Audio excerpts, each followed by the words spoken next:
Hey guys, Allison here. Well, I have a question for you. Can you literally be scared out of your mind? We use that expression a lot, but is it true? The answer is yes. We can literally be scared out of our mind. And what I mean by that is our thinking mind. All right? When we're really in a state of panic or terror, we revert back to what we call the fight, flight, or freeze mechanism. All right? The amygdala of the brain is activated, and our cognitive and thinking functions start to go away because we're just so terrified. Now, the reason I'm bringing it up is that we've been through a terror campaign the last year and a half, right? So I think we need to look at what are some things we can do if we find ourselves in that state.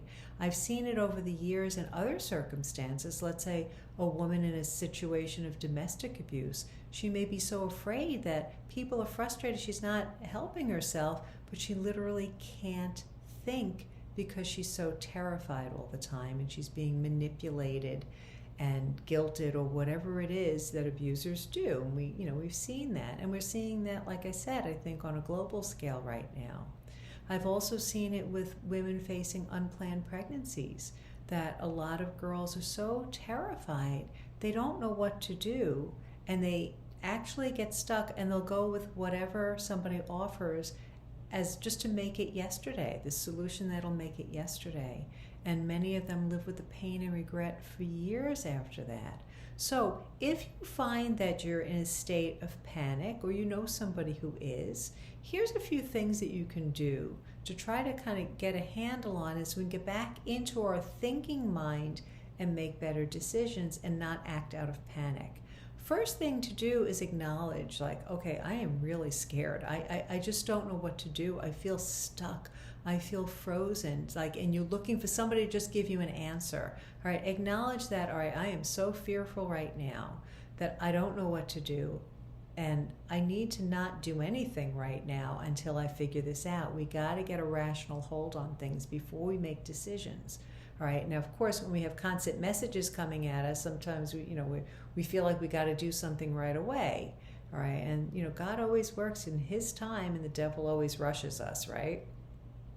Second thing I would suggest is take it to prayer. Get in front of the Blessed Sacrament, sit down with God, pour out your fears to Him, and acknowledge and remember that He's in control.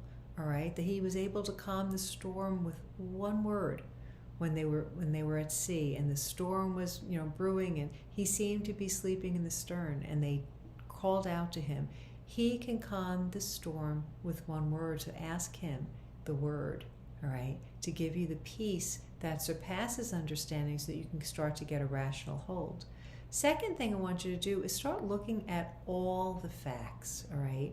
It's very easy, let's say in a crisis pregnancy situation, to only see all the terrible things that could happen, that you're not going to be able to support the child, or that you're going to never get married, or you can't finish school. And look at the facts that there are many, many, many people in those circumstances who do that and thrive. So it's not the end of the world, all right?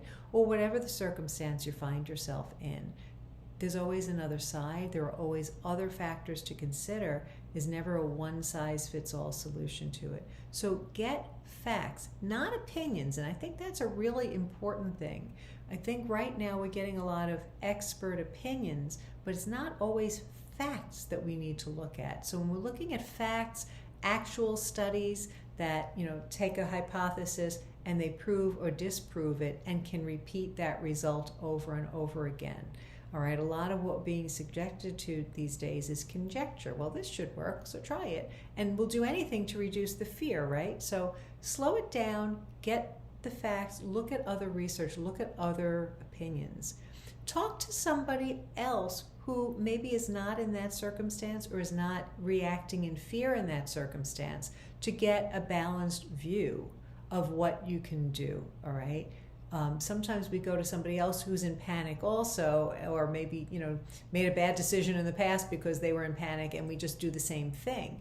Try to find somebody who's more level-headed, whether it's a therapist, a counselor, a trusted friend, clergy person, whatever it is. Talk to somebody who has a more balanced view and is not in the same state of panic that you are. And I think it's really, really important to not make life-changing or potentially life-altering decisions when you're in a state of panic. All right?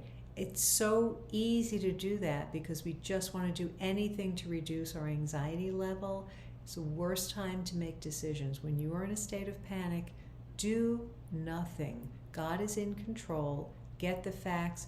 Talk to somebody so that you're making a balanced, prudent judgment and prudent decision that not just to reduce your anxiety at the moment, but what's going to be good for you, for your life, for your future, and for your health long term. So I hope you find that helpful. Make sure you like and share the video, and I look forward to talking to you again soon. God bless you.